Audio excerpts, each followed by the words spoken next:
Mayo Experience. Mayo Experience. Mayo Experience. Mayo Experience. Experience. Welcome to the Pat Mayo Experience, presented by DraftKings 2021 Fortinet DraftKings picks and preview. What happened to the Safeway Open? I thought it was the Fortnite Open for a minute. I didn't know what the fuck was going on. Anyway, golf is back after a 10-day off season. The brand new season is upon us, and everyone's favorite time to make money, the swing season. Now, this one is going to be a little bit trickier because we got some good players in the field, unlike we normally see. I mean, we see some good players at Silverado from time to time because they want to go to Napa and drink some wine. It's a great family vacation, or just if you leave the kids at home, bring the wife with you, and you're like a rich golfer. Napa sounds absolutely fantastic. I think there's a reason that Phil plays in this tournament every single year, but this field's a little bit trickier than normal. I want to remind everyone to become a member at fantasynational.com right now. Always beneficial during the swing season when there's a lot of new players that we don't know a ton about. The stats don't discriminate. They can tell you who is who. So fantasynational.com/Mayo gets you 20% off. There is a brand new one and done tournament that starts this week. It's just for the swing season. So if you hit the description, you can find the link, or just go to fantasygolfchampionships.com. You will find two separate ones that are up there. I believe one is for $50, one is for $100, and just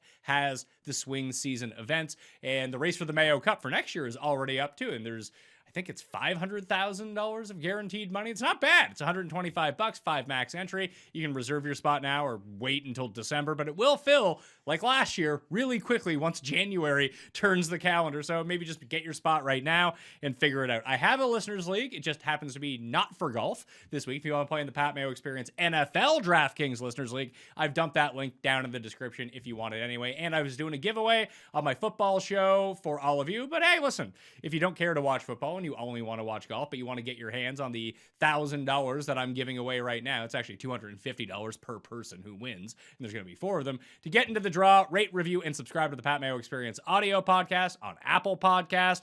5-star review, make up something you like about the show, Twitter handle, or email, then you're in it. If you sub to Mayo Media Network, you also get an entry. If you subscribe to my newsletter in the description, you will get an entry to that as well. Andy Lack is back. What's going on, man? Not much, man. I'm very excited to talk golf with you this week. I know. Is it hard for you once you get into football mode to kind of switch back and forth? Are you like, I'm super in football mode now, I'm kind of not as excited to talk golf? No, it's actually the exact opposite. The hardest golf for me to talk is post British Open, because I'm getting back into football full time, doing all my football research, and I just don't care about any of those golf tournaments. So makes sense. And then I'm still doing like 4 a week at the time, so it's like, oh man, I'm just repeating myself. And like I didn't miss a tournament this year for the PGA swing season through the PGA season. Like, I didn't end up taking a week off for like the first time ever. And it caught up to me by the end of the year. But in football season, I'm doing like 7-8 football shows a week that I really enjoy talking about golf, because I love golf. I love DraftKings golf, and it just sucks me out of the NFL vortex for a little while. So I find it awesome to talk. So I'm glad you were on for event number 1 of the 2021-2022 season. Are you going to play in the new one and done or what? I'm already in the fall one, and I already have 2 entries in the one that starts in January. I had a season from hell last year that included Rahm at the Memorial and just a bunch of terrible things. So I was very excited. As soon as it came out, I was like, I need to seek vengeance on this one and done thing. Yeah, I used Rahm at the Byron Nelson, if you want to know how my season Yeah, I can't even remember who I picked at the Byron Nelson, but yeah, I'm sure it was not great as well. Yeah, probably not K.H. Lee, who ended up running away with it. Definitely not K.H. Lee, no. Let's talk about the course. It's Silverado for the Fortnite Championship. You can earn your skins at this course, apparently. 7,123 yards, par 72. It's on the shorter side of a par 72, so you get the full complement of par 5s. Historically, just when I went back and looked at what people do well at this course, drive the ball well. You don't need to be a bomber per se, but you need to gain strokes off the tee, and it's one of the courses with the highest percentage of wedge shots coming in, between 50 and 125 yards. So the field is open to everyone because it's not a super long course, but if you can hit it somewhat straight and you're a bomber, as long as you're making a few putts, you should be good to go. Completely agree. I think there's kind of two paths to success here that we've seen, because we've seen a lot of longer guys that really have no regard for whether they're in the fairway or not succeed here. Cameron Champ even talked about it. He was like, I'm just going to hit driver on every single hole, and I have no problem wedging it out of the rough. But we've also seen guys like a Kevin Na or a Ryan Moore or Ches Reavie for that matter, that just hit a ton of fairways and are able to have the same amount of success as well, because even if you're not long, you're still going to have a wedge in on 50 to 75% of the holes, if not more. The way that I would think about it is, if you're going to take someone who is more accurate than a lofty driver off the tee, just go run the numbers on Fantasy National to see if they gain off the tee. Like Hadwin has had success here back when he was a pretty decent driver of the ball, although not long, still gained against the field off the tee. Griot, I mean, this is the spot of his only career win, his first career PGA start. And he gains off the tee to this day. It's not like he's a bomber by any means, but he gains against the field. So if you're going to go with the shorter hitter, you better make sure that the strokes gained off the tee numbers are huge. When I rejigged my custom model, which had not been great over the past few years, I just put more of an emphasis on strokes gained off the tee, and I didn't really care whether it was accuracy or distance that really played into it, as long as that number was high. I'm with you on the off the tee. I'm looking at, I think, like you mentioned, you have to have one of the two, right? You're at a huge disadvantage at this course if you're either not hitting the fairways, which are very small for the most part, or you're not very far up close to the green and having like a 80-yard flip wedge in. And then in terms of like the defenses of this course, like it's basically just a resort course. So I'm not going to call it necessarily just a putting contest, but if you're looking at guys that are great off the tee, have good wedges, and have the ability to spike with their putter, it's probably that simple this week. Well, let's go to the guys who are above $10,000 on DraftKings. We'll get to the bets at the very end of the show if you just want to skip to that, or sub to the newsletter, because I'll have those in there. It's Rahm. Rahm is $12,100, which is the most expensive player I've seen on DraftKings in a like the Tour Championship was all messed up because guys started with different strokes, but in like a real event that has a cut in it, I can't remember the last time I saw someone above the $12,000 threshold. I've seen guys at $12,000, but not above it. And that's where Rahm is, probably because he's 3-1 to win this event. I guess my question to you is, the player that we just talked about who succeeds here is Jon Rahm. How do you not use Jon Rahm? Here's why I'm not using Jon Rahm. So I actually think that there's a lot of merit in fading elite players in bad fields on easy courses, because I think that the ball striking advantage that Jon Rahm has over all of the players in this field, that actually gets accentuated at a long and difficult course like Torrey Pines, but it gets mitigated at a short and easy course like Silverado. Like the difference between Jon Rahm's 3-iron and Brendan Todd's 3-iron is vast, but the difference between Jon Rahm's wedges and Brendan Todd's wedges are not as much as you would think. So I do think that he loses a lot of his advantage because every player in this field is going to have a wedge in their hands. I would describe it this way. Like, I'm a pretty decent golfer. Based on my handicap, I would probably shoot somewhere in the high 70s or low 80s at Silverado. And Jon Rahm would probably shoot on average like a 65 or a 66.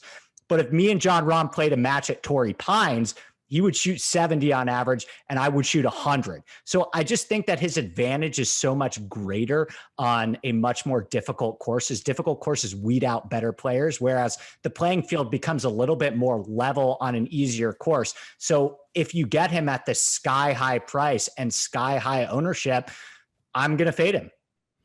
I'm curious about how owned he is going to be. I think it's going to be high, obviously, but because of that price point and trying to mix together the rest of your lineup, I don't know how many people are going to be familiar enough with the names at the very bottom, with this being all the Korn Ferry graduates are now here. There's a bunch of names like I had to go look up, like, is it that guy or that guy? Which guy is which? That is coming up from the tour below. That I think people might end up fading him because it's not like you can really afford anyone else if you're going to end up taking Jon Rahm. I guess I agree with you in your assessment of good players at easier courses. The counter I would make to that is most of them don't set up as well for the particular skill set that a player has. And very rarely do you see this quality of player playing this well coming into one of these events, that if if Rahm is just on his game at all, he's going to absolutely torch these guys. Now, if it was like Dustin coming in, who's not playing the greatest golf, he's not playing bad golf, but he's not playing great golf, I think that I could get more behind that. But with Rahm right now, like he's like, what's his worst finish over the past 3 months? Like 6th? Yeah, it's something like that. And that is the thing. It's very ownership dependent. And it's too early in the week. I don't know if we have any ownership guesses yet. I haven't really looked at anything, but my initial lean was that people would still go to him a ton. If people aren't going to him a ton, I didn't even know that either. That the price looked astronomical to me, but I didn't know it was relative that high based on what we've seen in the past. You're right. That may mean that people kind of go off him a little bit more than I would have expected. But there actually are some guys a little bit farther down that I do have some interest in. Is it Brennan Steele? No, I'm talking about farther down in the 10s. Okay, so I want to remind everyone, if you're a big fan of fantasynational.com and you're playing DraftKings, NFL, or betting on the NFL, check out runthesims.com. Runthesims.com/Mayo will get you the discount. /Mayo gets you a discount at like a lot of places, but it does at runthesims.com as well. Optimizer single game simulations of up to 10,000 times. If you're playing props for players individually or want to see a 2v2, 3v3, 4v4 on DraftKings, hey, if I take these 4 guys or these 4 guys along with my stack, who ends up doing better in terms of their ceiling projection. It's pretty awesome. So runthesims.com/Mayo. Go check that out right now. All right. And play in the Listeners League link as well. Let's talk about the rest of the 10K guys. Who is it that you really like? Is it Will Zalatoris? Is it Kevin Na, who, I mean, accuracy in wedges and putting, that's the Kevin Na formula. Yeah, I do like Zalatoris and I do like Kevin Na. I like Webb the most, actually, believe it or not. And it's kind of funny because I think the last time we did a show, I was clamoring for Webb as well. And I think it was at the Rocket Mortgage and he missed the cut. But the reason why I like Webb, I actually think that this is a good course for him, despite him not being very long. Like, he's great with his wedges still. So I think he kind of is able to make up for his lack of length by the fact that he is such a good wedge player. And he's still going to, this course is short enough that he's still going to have a ton of wedges on nearly every hole. And if you want to, I mean, this is more of an unquantifiable angle, but the Billy Horschel feels slighted after the Ryder Cup and plays out of his mind. Of course, you could take this angle with Kevin Na as well. I don't know if Webb has the same type of dog in him as Billy Horschel, but I have to imagine that he was kind of right on the chopping block and maybe got a call from Stricker. So maybe that's another angle you'd like to take. With Webb, it's like you have to question, like, Webb picks his spots at this point. So if it's not a major or something like that, I do believe that this is a course that he feels at least he can really compete in. And that's the only reason why he's playing. So I like Webb, and especially in DraftKings, like definitely not 14-1 in the betting market, but he would be the guy that I would expect people would go to the least. I could be wrong about that, but he's somebody that would like, especially when you factor in my guesses of what ownership might be. I would probably agree with you that he'll be the lowest owned of these guys. I just don't have a ton of interest in him right now. I wish he was playing better. The irons have come back a little bit, but his driving is bad. It's not even that he's short and it's bad. It's short and he's not hitting fairways, which is bad, which will put him behind the 8 ball here. That those are the types of players that I just don't want to go. And look, it's Webb. He could definitely show up and be, vintage Webb, be awesome and run away with this because he makes every single putt. Just not for me this week. I think it's honestly going to be Rahm, and I'm not playing any of the other 10K guys. I just rather have Rahm. That's fair. Actually, Pat, I was just thinking last time when I was looking at the comments of last time we did a show, everyone was like, I wish you disagreed with Pat. Not everyone, one person. One person was like, why are you looking at the comments and why are you bringing up the comments? Don't do these. That's a terrible idea to get into. It's a bad habit. I was speaking to the fact that us disagreeing more, I think, is a good thing. Of course it is. We're doing a show. Everyone knows that, Andy. Come on. Even if you agree with me, you're supposed to disagree with me. That's the move of these shows. Correct. But I'm saying the first time that I came on with you, it was a little before I got the dynamic with you down. I felt a little bit more hesitant disagreeing with you than I do now after doing a couple shows with you. That's all I was speaking to. Well, we're good. We're comfortable now. We're in a flow together outside of web. If you're using web, you could afford another 10K guy if you wanted to. Would you pair him up with another 10K guy? Like, would you play a Kevin Na with him? Would you play a Hideki or even Will Zalatoris coming off his Rookie of the Year award? So I think it would be Zalatoris and Na. I'm not a huge fan of Hideki here, but I like Kevin Na here. I as much as I hated the idea of Kevin Na on the Ryder Cup team. So everyone who follows me on Twitter probably thinks I just hate the guy, but I actually think he makes a ton of sense here. His odds are way too low, obviously, but I actually think he makes some sense in DraftKings. It's just a good course for him. He's so much better on shorter and easier courses, and he's kind of on a heater right now. The concern would be kind of what you brought up at the beginning with the driving. That's still what he's bad at. Despite playing so well right now, the driving is still very poor, but he's actually been able to accumulate some really strong finishes because usually it's just the putter with him, but the irons have actually been really great with him as well. And then with Zalatoris, I think I like him. I'm still trying to decide on Zalatoris. The issue that I have with Zalatoris is that I think I really do prefer him on longer and more difficult courses because relative to the field, at least, he's a much better long iron player than he is a wedge player. So from 75 to 125, he's not great at all. So he might be a better fit on a longer and more difficult course. All right, let's jump down to the nines. And we got some names up here. Not ones I'm super interested in. Leishman has a third here. That was 2 years ago. So you have Tringali, Leishman, Si Woo. You know I'm betting Si Woo at 50-1. Come on now, in a field like this. Sebastian Munoz, Harold Werner III is 9,100. Champ. The champ is here. He won this event 2 years ago out of nowhere when he had one of those spike putting weeks. I can't for the life of me figure out if I want to use anyone from the nines. Maybe Griot? Maybe Champ? Yeah, it's the... what do you think about Varner? Pass. Okay. I like Varner this week. Yeah, I don't know if you like Varner this week. Do you like $9,100 Varner? No. I have to see what the ownership is, and I haven't. Here's why I would like Varner. First of all, the problem with Varner is when you think it's going to be a Varner week, it's definitely not a Varner week. And then when you least expect it, he'll come up with a very nice T11 for you. I don't know if this is going to be a Varner week. He makes a ton of sense to me on paper when I was doing my research. Like, he's hitting the ball great right now. He just finished top 15 in back-to-back playoff events. But I don't know. He is overpriced, so I don't know whether or not people are going to gravitate to him. I think he makes enough sense on paper that I would pay up for him if the ownership is low. But if he's 9,100 and everyone's still going to him, then yes, that's definitely a pass. Like I said, Champ, maybe, just because not only has he won here in the past, but I know that he can drive the ball pretty well when he starts to get going. And that's really it. Like, all of these guys in the nines are bad drivers. Like, Si Woo can be a good driver from time to time. Werner can be a good driver from time to time. We just haven't seen it in a while.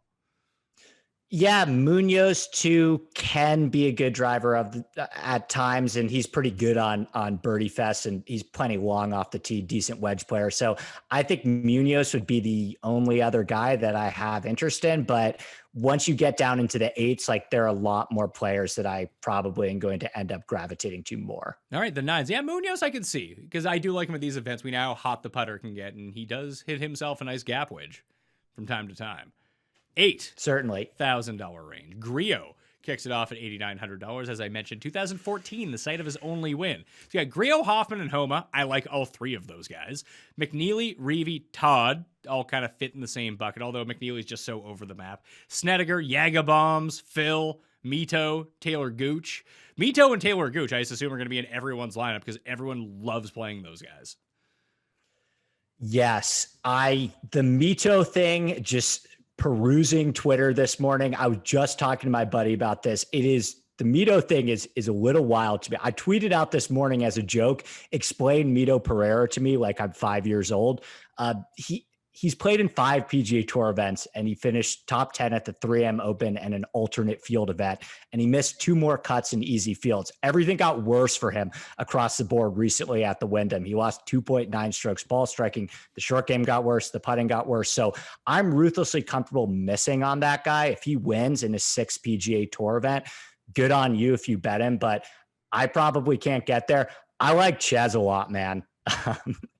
At 8,500 would be kind of the guy that I like the most in that range. And as much as I've loved Gooch over the years, I'm probably not playing him this week. I get the Mito stuff. It's the high finishes that if he does put it all together and have a decent putting week, he can be up there towards the end. The price is not prohibitive this week. Like Reeve, if he was 7,100, I would be in. He's not. He's almost $2,000 more than that. That's my problem with a lot of these guys in the upper 8s, mid 8s, low 8s, and even the 9s is that they're not totally dissimilar from the guys in the 7s at this point. So that's why I think I'm comfortable with playing Rahm, is that I can play Rahm and then pair them up with one of these high 8s guys and just drop into the 6s and 7s because I don't see a discernible difference between a lot of the talent. Like for me, if I'm looking at talent and that's what I want to go with for this week, like I think it's pretty stark that the first 3 guys I mentioned from this range, like Griot, I could probably give or take because will he make enough putts? Maybe, but he's still playing well enough that I can do it. Almost like Pereira, where he had a bit of a downturn at the Wyndham, Chuck Hoffman's like last few starts haven't been great, but he is like perfectly suited for this course. You think that he would have a nice go at it here. And then Max Homa, you're either going to get good Max or bad Max, but at least we're in California. Yeah, I had kind of ran into the same problem with Hoffman where he rated out so well for me. He was like right there behind Rahm, but I don't know if he's on the wrong side of a bad run. Like I don't love the way things are trending with him. Ball striking at the BMW is like the worst he's hit the ball in months, but he does tend to rebound nicely from poor approach week. So maybe, but kind of as you mentioned, there are a lot of guys in the 7s. Like I'd rather play Doug Gim than Mito Pereira at the same price. Well, yeah, you always want to play the better player, especially when they're cheaper. That's what so that's what I was saying with the Mito thing is it's like Doug Gim's the same price and double the odds as Mito. Like everyone's going crazy over Mito. Like, are we sure Mito's better at golf than Doug Gim? They're the same age, but Gim's been competing on the PGA Tour for like a year. He won the Ben Hogan Award and played in the final group at the Players. Why is Mito now better than Doug Gim? Doug Gim's great. I think it's more of enough people have played Gim over the last year, probably my doing in a lot of senses, that they've had enough money on him to see it go like so horribly wrong when he's playing well. At least there's sort of a thing with Mito at this point where if he's ball striking it well, they feel like his putter isn't always going to sink him like it seems to with Gim. I think that's the reason. Like people have lost enough with Gim, they want to go on to someone else. And Mito, if you have played him since he came to the PGA Tour and even the Olympics, like most of the time he's been a steal for you at his price point. That makes a lot of sense.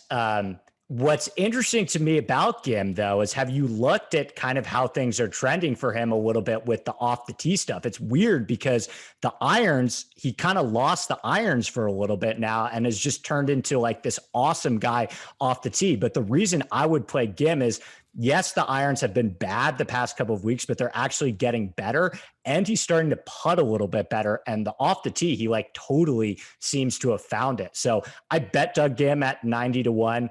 I'm going to use him a lot. I really like Doug Gim this week. I also bet Doug Gim 90-1 because it's me and I'm going to be playing a ton of Doug Gim. Over the past 12 rounds, he is second in this field in strokes gained approach. That's ahead of John Rahm. The one thing that I will throw at you with Charlie Hoffman and why I'm not too concerned about it is he's in the FedEx Cup playoffs playing against very stacked fields because it's a lot easier to gain strokes at the Valero against that field than it is against the BMW against the 70 best players in the world. So that's the reason that Chuck Hoffman isn't elite kind of thing, but he's really good in these type of fields. I agree. That was actually kind of my argument a little bit for Varner is that this guy's in these really good fields. This guy's like gaining a ton with ball striking. So I agree. There's some kind of interesting things that happened at the BMW with some of these guys. Like Maverick McNeely was another one of those guys where he looked pretty bad at the BMW and lost a bunch of strokes on approach. But it's like, how much do you want to read into that when Mav McNeely is now going back to a course where he's a lot better of a player to the majority of the field, comparatively speaking. I didn't look it up, but is he gaining or losing? Or sorry, are these big or small greens at this course? They're on the larger side, Okay, but no, they're okay. not, So like, I'm off Maverick McNeely. I need small greens Okay. for Maverick McNeely. That is absolutely his jam when you go look at his results. So no McNeely. It'll be Hoffman and Homa for me in the 8Ks, and maybe Griot. I'm gonna wait and see on him, and that will be it for me in the 8Ks. 7Ks. Doug Gim, who you mentioned, all in. That seems like an easy one to me. Yep, all in on Doug Gim. And then there's another guy that's right there at 7,900 that I also love, and that is Pat Perez. Pat Perez is playing very well right now, 4 top 20s in his last 6 starts. Like we kind of just alluded to, he gained 5.7 on approach at the Northern Trust. That's pretty impressive. And he's kind of sniffing around right now. He loves these easy resort courses, and he always plays well in the fall series for whatever that's worth. So I love Pat Perez. He was another guy that I ended up betting. I found him at like 90, 95 to 1, I think. So Pat Perez and Doug Gim at the top are primarily featured in a lot of my lineups. I could see Doug Gim. I am looking $100 and $200 cheaper to Hadwin and Charles Howell III. Howell hasn't played since the 3M, but this is sort of a course where he will do really well. It's on the West Coast. Always a big tip in the feather in the cap for Charles Howell III. He was driving it well. He was hitting his irons well. He's done well with this course before, and it feels like just no one wants me. I mean, Stuart Sink did just win this event a year ago. It wouldn't be like shocking to see Charles Howell III come out of nowhere and just play his normal game, but make a few more putts than usual and just be back up there. Oh, 100%. Yeah, I am playing Charles Howell too. He finished 4th here also in his last appearance. He's sneaky longer off the tee than you would think, and he's a pretty accurate driver of the ball as well. So I really do think that you can pick this course apart with your driver, and he's just hitting the ball really well lately. Like you said, I don't know why he hasn't played since the 3M Open, but last time he played, he gained 4.3 strokes ball striking and was pretty great. So I'm with you on Howell. If we go down a little bit farther, the guy that I like the most is, and I know this is kind of one of your favorites too, I love Fratelli here. Why? Okay. So what does Dylan Fratelli do really well? He's long off the tee and he has great wedges, and he's not going to pop statistically for you because he just hasn't been consistent enough. But keep in mind also that we don't have stats from the fact that he finished 5th at the British Open. So it's not like he's totally lost. You can't kind of sleep your way into a top 5 at the British Open. He just has 2 very specific skill sets that I think are perfect for Silverado. And clearly, because he's finished 25th and 7th here in 2 appearances, but he's really long off the tee. He's a really good wedge player. Pat, there are only 2 players in this entire field that are top 40 in driving distance and every proximity distance between 75 and 150 yards over their last 36 rounds. It's Charlie Hoffman and Dylan Fratelli. Yeah, but he's so close in pricing to Taylor Pendrith, who is a mortal lock this week, that I just don't know if I can get there.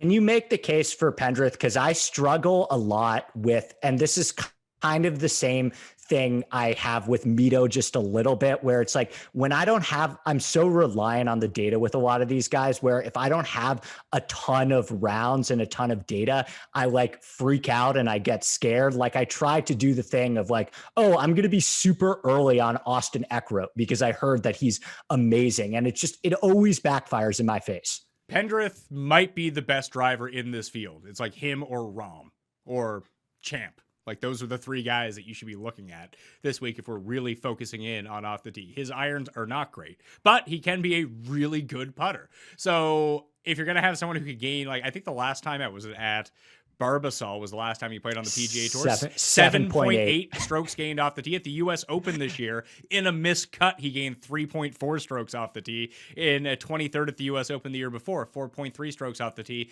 This is translated on the Corn Ferry Tour. The rest of his game isn't great, but he is awesome off the tee. And unlike most absolute bombers, he is not absolute dog shit on the greens. He's actually pretty good on the greens when you look at his overall sample from the Corn Ferry and throughout the course of his career. I just think that sets up really well for someone this week who has pretty lofty finishes. Like, I bet him to win because it's me, but I think he's a much better DraftKings play than a bet.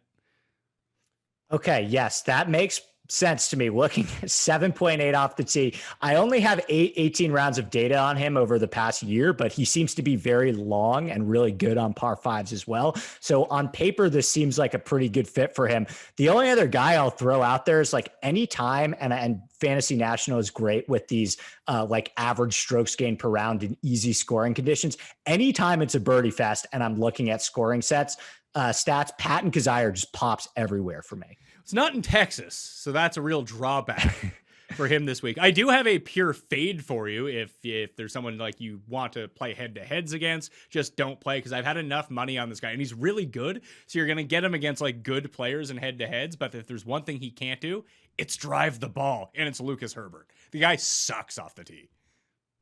Okay, I'm out. I was already out on Lucas Herbert. All these, Kirdash, Aaron Rye, like any of these, Sahith Theegala, they're all kind of bunched together in the low sevens. I'm not sure if people totally know what to do with them, myself included. Theegala's interesting solely because, like, what was the last event he played? Like, he had a nice little run. He was 14th here last year. I don't know, he's been bad basically since then, though. I don't know what to make of him. Probably a pass for me on him. The guy I was really interested in was Taylor Moore at $7,700. Like, his recent form coming in, like, he was on a heater to end the Corn Ferry season. 5th, 7th, 1st, 2nd, miscut, and 10th in the playoffs.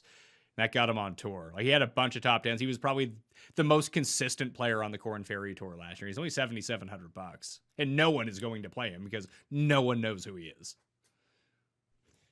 Yeah, that makes a ton of sense to me. That's what I think is so interesting. When this field first came out, it's like so many of these guys, I don't know if anyone knows what to do with. And I kind of always go back and forth on these weeks as well, where it's like part of me thinks that guys like me and you have a big advantage this week because there are so many guys that are playing DraftKings that don't really know any of these players, and they're just going to click like, oh, Phil's in the field. Like, let me play Phil Mickelson. But at the same time, like, I also do feel like the only people that are playing DraftKings this week are people that love golf and know a ton about golf. So I can't really decide whether it's going to be easier or harder for us this week. But I'm kind of like, I'm kind of not sure what I want to do with some of these Corn Ferry Tour guys. And I'm really interested to see what the ownership projections come in at with a bunch of those guys as well. I feel like ownership projections will lie to you this week solely because more people will play than maybe you're giving them credit for because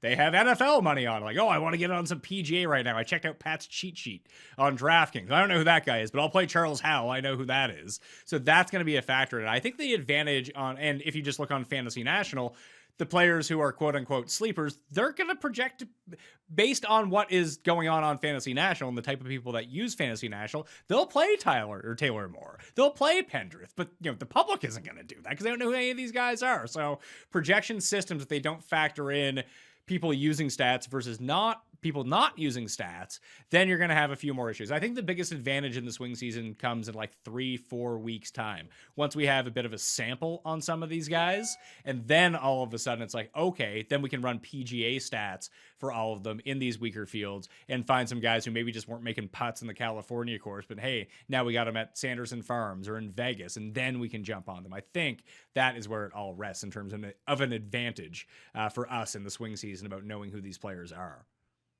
Yeah, I think so too, which is why I'm kind of comfortable taking a wait and see approach. And if one of these guys is awesome in one of their first PGA Tour events ever, then I'm probably comfortable losing on these guys. I'm going to gravitate more towards guys that I have a little bit more data on and are a little bit more proven.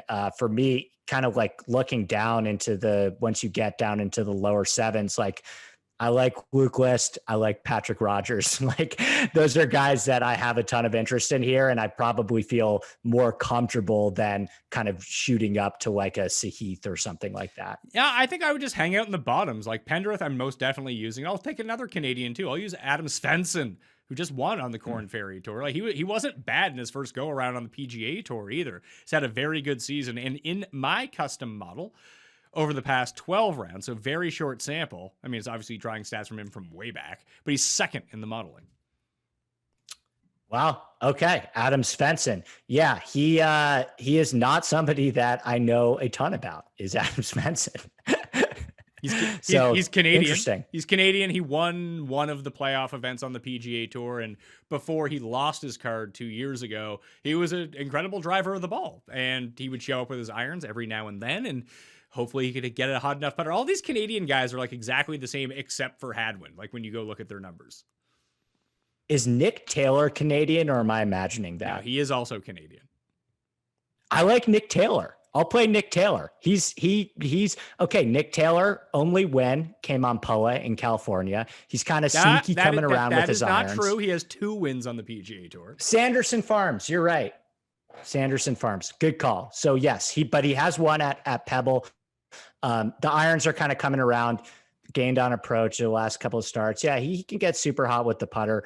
I don't really trust him a ton, but once you start getting down into here, it gets a little funky with some of these guys. Well, Swafford's really the interesting one because he was crushing it off the tee and his approaches until the very last start when he finally ran out of gas a little bit. But that was against a much tougher field because he was actually making a run into the playoffs. And it's been, for a lot of these guys, it's been a month off unless they were playing Corn Ferry. For the actual PGA guys, it was probably the first leg of the FedEx Cup playoffs, or they finished slightly out of it but kept their cards. So I don't mind Swafford here if he can continue what he had going for like the 6 weeks previous to the BMW.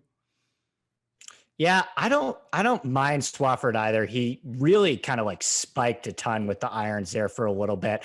I think I'd still rather do Rogers though, because Why? Okay, what you said about Mito, sell me on Patrick Rogers because it's been 6 years and he fucking sucks.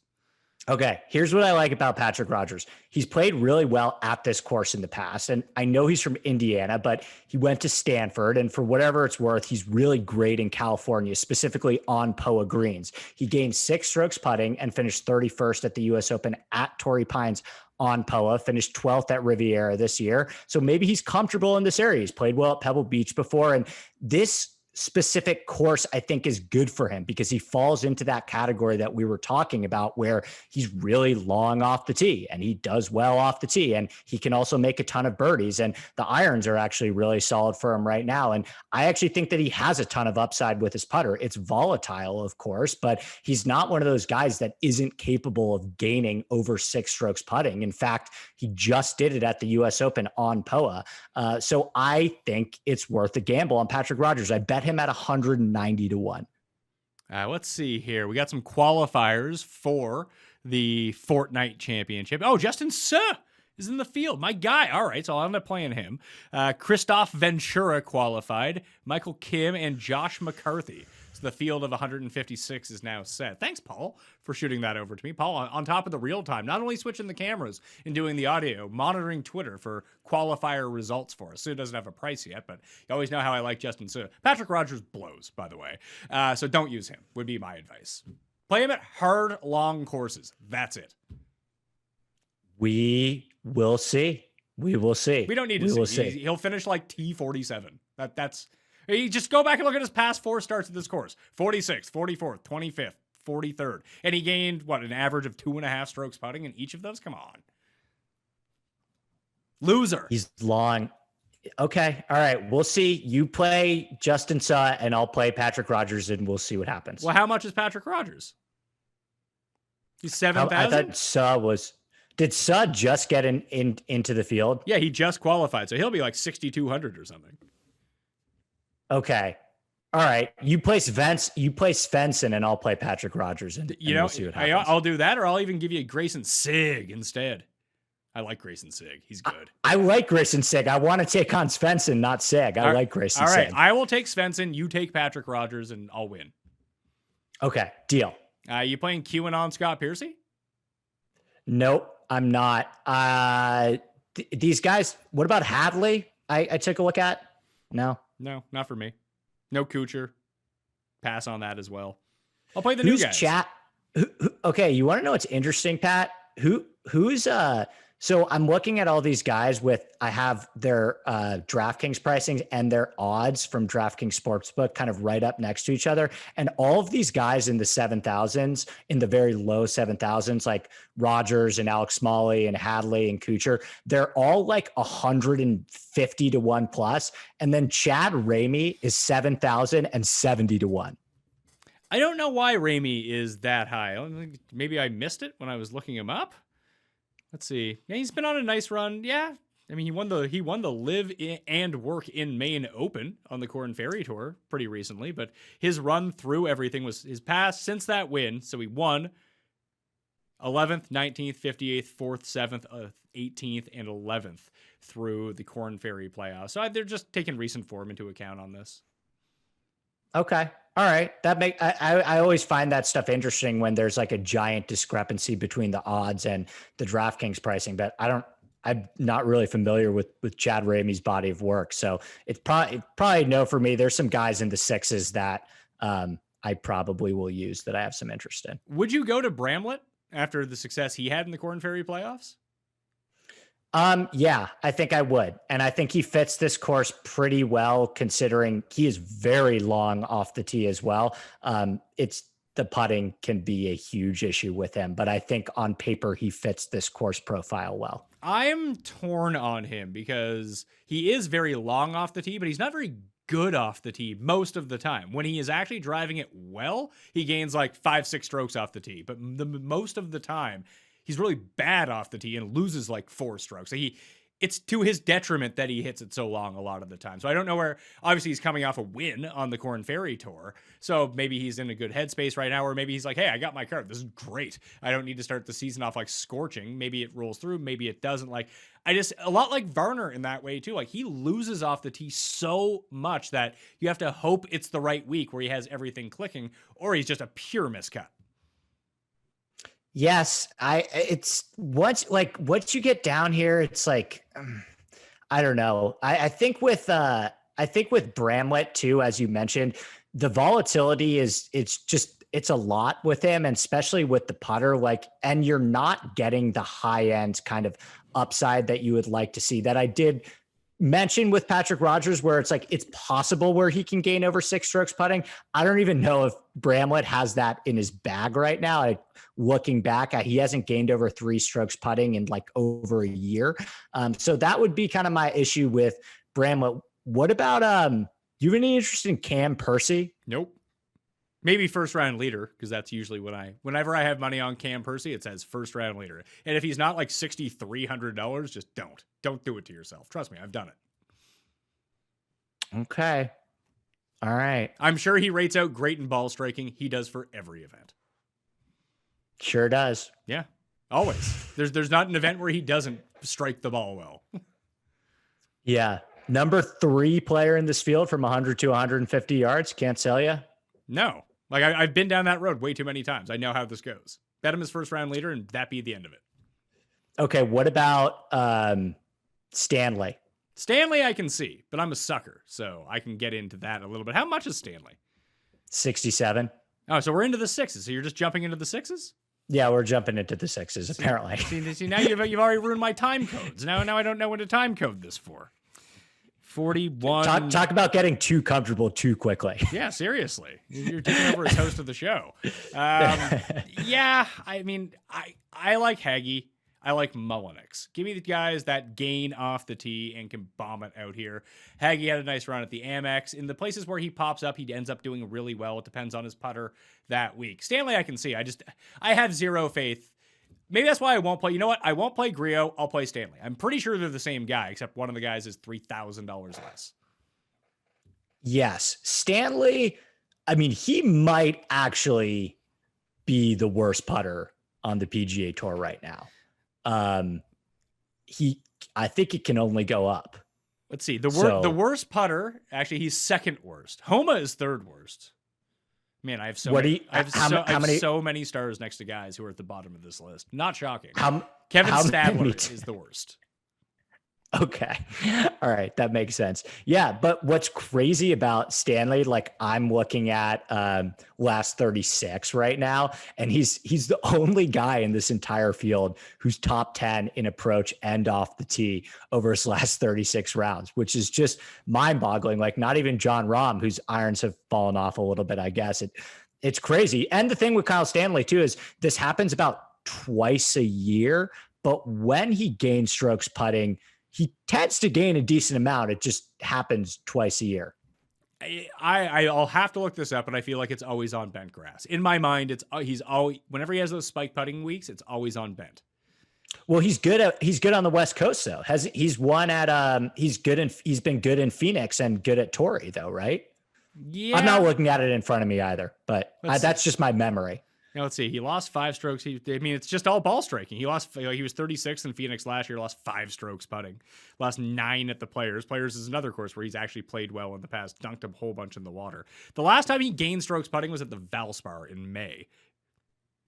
And he gained at the Genesis. And this isn't pure POA either. It's POA with a bent mix. It's not like the Southern California greens. They're just a little bit different. So just looking at pure POA might not help all that much. But yeah, he gained in 2 events last year on the greens. It's not bad. The year before that, 1, 2, 2. Maybe we should just stop playing this guy. That could be a thing. That's probably a good idea. Yeah. I just like I always come back to it's just like, imagine if he putts well. I fall into this trap too about like the Ben Ans and the Luke Liss and all these guys. Man, if they just putt well, they're going to do pretty well. We have a large enough sample that he can't putt. Like he just can't.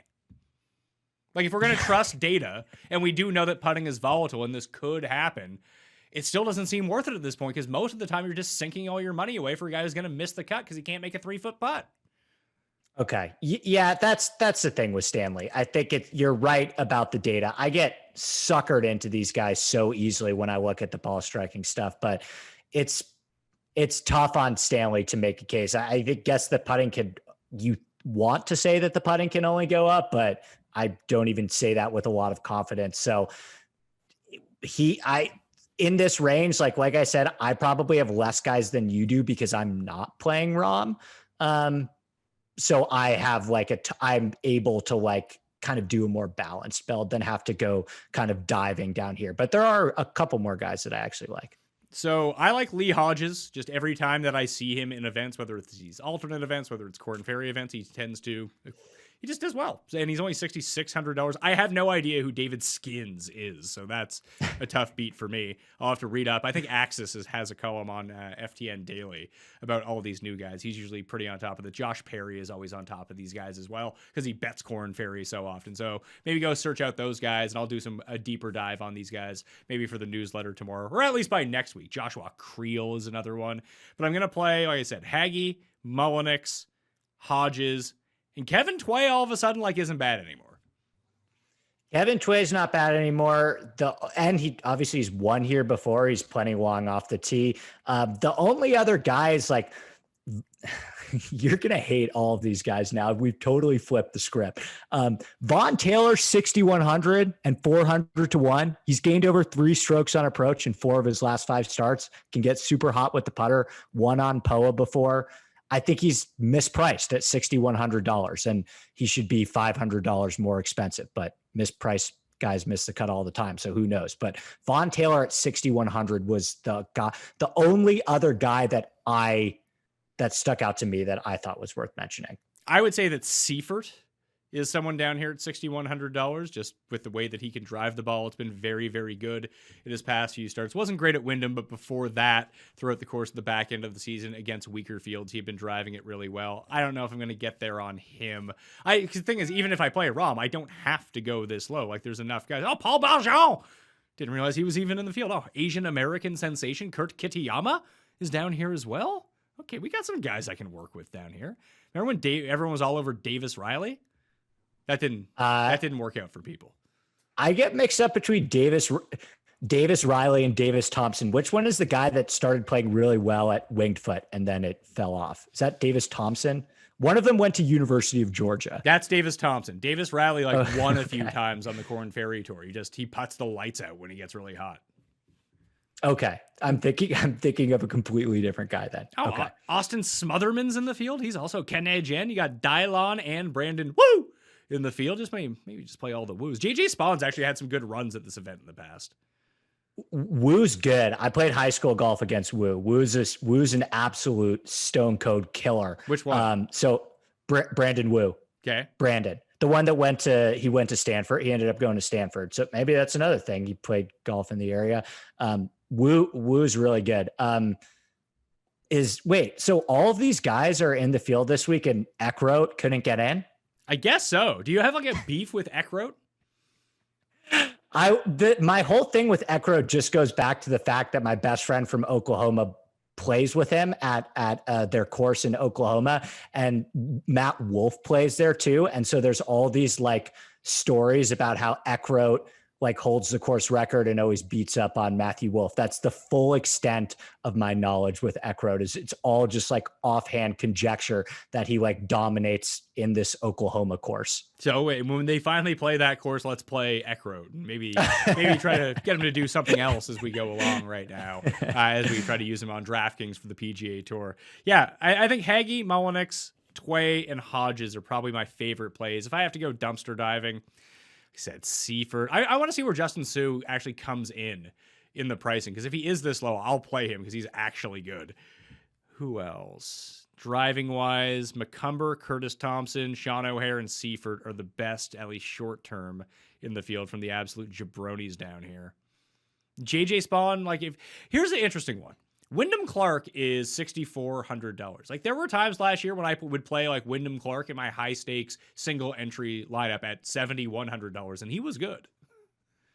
Yeah, he hits it really far. I'm just pulling him up now, and it's not what you would like to see with the irons or off the tee, but I think there's a universe here, Pat, as we talked about, where a lot of these guys, like if you like, I keep coming back to this quote from Cameron Champ where he was like, I literally just hit driver on every hole and was fine, and just chipped it out from the rough and was fine. Like Wyndham Clark can do that. He's top 10 in this field in driving distance. Well, essentially, once he got out of California last year, he sucked. But in California last year, he was quite good. 8th at the Genesis, 36th in Phoenix on the, let's call it the West Coast. 36th in Phoenix, 32nd at the Farmers, 54th the Amex, 23rd at the RSM, 2nd in the swing season, 13th at Shriners, missed the cut at this course a year ago. Like he's someone who, like, you talk about Patrick Rogers, like Wyndham Clark has had like more success on the PGA Tour than Patrick Rogers has, and they seem to be the same player. Yeah, you're really dogging me on this Rogers thing. Okay, I hear your point about Wyndham. I am taking out all my my years of people talking about, man, he was a great college player. It's, yeah, well, college was fucking a decade ago now. It's like you hear about your friend who was like, oh my God, he was so smart in high school. It's like, well, he's 35 now and he doesn't have a job. Maybe there's a problem. Yeah, Patrick, I think he's probably. How's he still? That's the thing. That's it. Like, he didn't qualify for the FedEx Cup play. I don't know. We're still talking about Patrick Rogers, but he's probably in that last kind of stretcher where it's do or die on the PGA Tour, or he's going to start getting replaced by all of these guys. Like, I wish Ricky was playing this week, man. Yeah, got to pile up those points for President's Cup next year to try to get back on the squad. I assume he would have got a sponsors invite, but I don't know if he actually, could he get into this field? He's got to be in this field, right? If he wanted to be. Well, I hope that he has playing privileges somewhere, because I drafted him in one of those fantasy golf leagues in like the last round, just as a flyer, not knowing whether I've heard he has a PGA Tour card, but I can't confirm that. He wasn't selected as a Ryder Cup assistant, because I could see him like paying his own way to Wisconsin just to be there. Yeah, maybe so. Maybe NBC invited him to be a part of the broadcast because he's still incredibly popular. But yeah, he should. I think he does have his card because he gets into every event based on his past wins and just the amount of money he's made in his career, that he can kind of play off that for a while. And it's not like there's a sponsor's exemption that's going to go by. It's like, well, I can take Austin Smotherman or Ricky Fowler. I think I'll invite Ricky Fowler to my tournament. That would be me, though, if I was the organizer. Okay. Totally makes sense. Well, yes, I wish Ricky was in this field, but I think that I've talked about every single player that I have anything on at this point. Okay, so I have made 2 bets so far this week, and I've said what they are. Doug Gim, 80-1 is where I got him at, with the top 5 each way, and Taylor Pendrith, 100-1 with the top 5 each way. The issue here for me is that if I'm going to play Rahm on DraftKings, pretty much means I think that Rahm is going to win. But I'm not going to bet him at 3-1. So I think my only recourse here is trying to take guys from down the board, maybe actually, I bet Haggy at 200-1 as well. So Haggy, Pendrith, and Gim, and just hope to get lucky on a top 5, or maybe they have the best putting week of their lives and just do what they normally do well. And, Rahm forgets to show up for round 3 or something like that. Those would be my outs this week. So probably just like 5 absolute long shots. Hopefully one can place. Maybe I can get someone in a head-to-head, or they're like up by 2 on one of the good players going into Sunday, and I'm like, oh yeah, I can hedge out on this, no problem. I think that's the strategy that I'm going to take this week. Well, if you're high on Rahm, would you consider like parlaying him with like an No, I'm NFL not. game? I'm not. You listen to Jeff way too much. Like how to lose your money 101, parlaying golfers with other things. Okay, I thought I'd check. Well, my bets, Pat. I have Reeve at 70. Doug Gim at 90, Pat Perez at 95, Fratelli at 140, Patrick Rogers at 190, and Cam Percy at 220. So I have no one under 70-1 at this point. Who else could I do from down here? Lee Hodges, who I mentioned. I could probably get. What are Tway's numbers? No, Tway's somehow 175-1. Okay. Danny Willett is 150-1. You may have sold me on Fratelli a little bit here. I just think that especially at that price point in the betting market, that actually seems pretty steep for some of these other guys that are in that range. Yeah. Okay. I'm like 1 for 8 at this point now. That's good. Yeah. I love Fratelli here. He like totally jumped out to me because I just look at this course and it's like, if you can do 1 or 2 things well, there's a very easy roadmap for success for you. And it's like, does he hit the ball far? Yes. Are his wedges good? Yes. He's 140-1, like with a win at the John Deere, and a 5th at the British Open. Like, that's fine. He's in play. All right. I bet Swafford while we were talking too at 100-1. I should probably log out of this page or I'm going to lose all my money. I won a bunch. I won a bunch in the FedEx Cup playoffs, and then I won a bunch on football last week. I don't want to give it all back right now, but I think that's pretty good. So Swafford, Haggy, Gim, Pendrith, maybe Fratelli. I'll see what number I can find because I'm looking at a 110 right now. I got to find a better number on that. And I'll bet Siwoo, obviously, but I think that's going to be it for me, unless someone really sells me on someone else at super long odds. I was hoping Tway would be like 400-1, but the market's onto him. I guess he's a former winner here, so that's tough to sneak by. Jog Augustine, and there's your boy Vaughn Taylor. He's 400-1. Scott Brown 500-1. Oh boy, it gets tough quick down here. Yeah, I mean it's fun to look, and I mean, what better way is there to feel alive than putting money on guys like Dylan Fratelli and Pat Perez and Doug Gim after a long day of football? So, we'll see what happens. I probably won't be watching a lot of this tournament. I would be surprised if it gets one of the TVs, especially on Sunday, with it competing up against football. But if my guys are in the mix, I will definitely find a way to kind of be in tune with it. All right, Andy Lack, where can people find you during this swing season? Where are you posting your content? So I write articles for Rotoball. I write articles for Golf WRX. I still have my podcast, which is every Sundays I do a solo one, and then Tuesdays I bring on a guest to do picks. I actually have your boy Kenny Kim coming on with me tomorrow morning to talk more Fortinet if you want. But yeah, that's it. Follow me on Twitter at ADP Lack Sports, and I post all my work to Twitter, so you can find the links to all that stuff there too. All right, you can follow me at the PMA. I got some Millie Maker tickets to be given away on Wednesday this week for football. You can play in the Listeners League as well, and check out runthesims.com/Mayo if you want a discount for NFL season. The European Tour Picks and Bet Show with Sky and Tom is already out for the Dutch Open. So get your Dutch oven, get out of there and go over, check out the European Tour Picks and Bet Show. And the Fantasy Golf Degenerates will be out on Monday evening as well with Kenny and Tambo back at it for the new season. So a ton of golf content still up on Mayo Media Network right now. Smash a like on the way out, sub to the newsletter, and enter that draw. You can find all of this information down in the description. Just click expand, and then you'll see it all. Anyway, I'm Pat Mayo. Thanks for watching. I'll see you next time. Pat Mayo Experience. experience.